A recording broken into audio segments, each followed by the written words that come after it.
നമ്മുടെ സനൂപേട്ടൻ ഈ കഥ ആദ്യമായിട്ട് പറഞ്ഞപ്പം പുള്ളി ഒരു പുതിയ ബിഗിനറാണ് അല്ലെ, ആദ്യത്തെ വർക്കാണ് പുള്ളിയുടെ. അപ്പൊ ഇത് പറഞ്ഞപ്പം എന്തായിരുന്നു ഷാൻ ചേട്ടന് തോന്നിയത്? അല്ല, ആദ്യം തന്നെ എനിക്ക് എൻ്റെ മനസ്സിലോട്ട് വന്ന എൻ്റെ ചാച്ചനും ഞാൻ ജനിച്ച് വളർന്ന ആ ഒരു സ്ഥലവും പോലീസ് ക്വാർട്ടേഴ്സും അവിടെ ഞാൻ കണ്ടുമറന്ന കുറേ മുഖങ്ങളും എൻ്റെ പഴയ സുഹൃത്തുക്കളും അവരെയൊക്കെയാണ് എനിക്ക് ഓർമ്മ വന്നത്. അപ്പം നമ്മളെപ്പോഴും ഒരു സിനിമ ചെയ്യുമ്പോൾ നമുക്കതിലൊരു വിശ്വാസം ഉണ്ടാവണമല്ലോ. ഇത് നമുക്ക് എൻജോയ് ചെയ്യാൻ പറ്റുന്നതാണ്, അല്ലെങ്കിൽ നമുക്ക് റിലേറ്റ് ചെയ്യാൻ പറ്റുന്നതാണെന്നുണ്ടെങ്കിൽ ഒരു പരിധി വരെ അത് തീർച്ചയായിട്ടും ഓഡിയൻസിനും നമ്മൾ സിനിമാ നടനായി പോയതുകൊണ്ട് നമ്മളൊരു സാധാരണക്കാരനാവാതിരിക്കുന്നില്ലല്ലോ. നമ്മളിപ്പോഴും ഒരു സാധാരണക്കാരനാണ്. ഒരു സാധാരണ ജനങ്ങൾ എന്ന് പറയുന്ന ഒരു വിഭാഗത്തിൽപ്പെടുന്ന ഒരാളാണ് ഞാനും.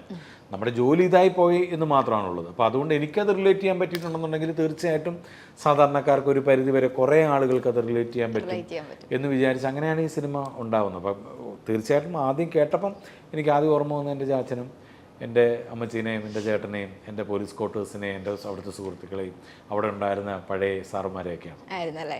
അപ്പോൾ ബാക്ക് ടു ബാക്ക് ആയിട്ട് ഷാൻ ചേട്ടന് പോലീസ് വേഷം വരുന്നത് ദൃശ്യത്തിന് ശേഷം.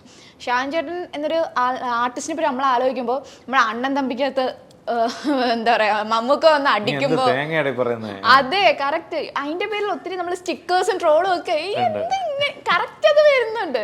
അതിനുശേഷം പോലീസിലോട്ട് വന്നപ്പോൾ ഭയങ്കര ക്യാരക്ടർ ചേഞ്ച്.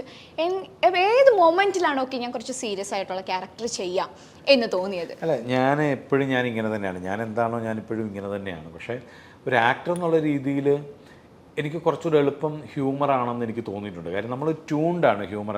വർഷങ്ങളായിട്ട് നമ്മൾ മിമിക്രി സ്കിറ്റുകൾ ചെയ്തൊക്കെ നമ്മളെ സംബന്ധിച്ചൊരു കുറച്ച് ഈസി ആയിട്ട് എനിക്ക് തോന്നിയിട്ടുണ്ട്. പക്ഷേ ഏറ്റവും പാടുള്ളത് ഹ്യൂമർ ചെയ്ത് വിജയിപ്പിക്കാനാണ്. ഹ്യൂമർ ചെയ്യാനല്ല, ഹ്യൂമർ ചെയ്ത് വിജയിപ്പിക്കുക എന്നുള്ളൊരു പരിപാടി. ചിരിപ്പിക്കുക എന്നുള്ളത്, വിജയിക്കണം. ഹ്യൂമർ ചെയ്യാൻ എളുപ്പമാണ്, പക്ഷെ എല്ലാവർക്കും അത് വിജയിപ്പിക്കാൻ പറ്റാറില്ല. അപ്പം അങ്ങനെ ചെയ്യാൻ എളുപ്പമാണെന്ന് എനിക്ക് തോന്നുന്നുള്ളൂ. കാര്യം നമ്മൾ മിമിക്രി ബാക്ക്ഗ്രൗണ്ട് ഉള്ളതുകൊണ്ട്. അപ്പം സിനിമയിലേക്ക് നമ്മളെ ഓരോരുത്തർ കാസ്റ്റ് ചെയ്യുമ്പോഴാണെങ്കിലും നമ്മുടെ പേരിനൊപ്പം ഒരു കലാഭവൻ ഉള്ളതുകൊണ്ട് കൂടുതലും നമ്മൾ അങ്ങനത്തെ ഒരു ഹ്യൂമർ വേഷങ്ങളിലേക്ക്, ഒന്നെങ്കിൽ പോലീസ്, അല്ലെങ്കിൽ ഒരു അണ്ണാച്ചി, അല്ലെങ്കിൽ അങ്ങനത്തെ ഒരു ക്യാരക്ടേഴ്സിലോട്ടൊക്കെ ആയിരിക്കും നമ്മളെ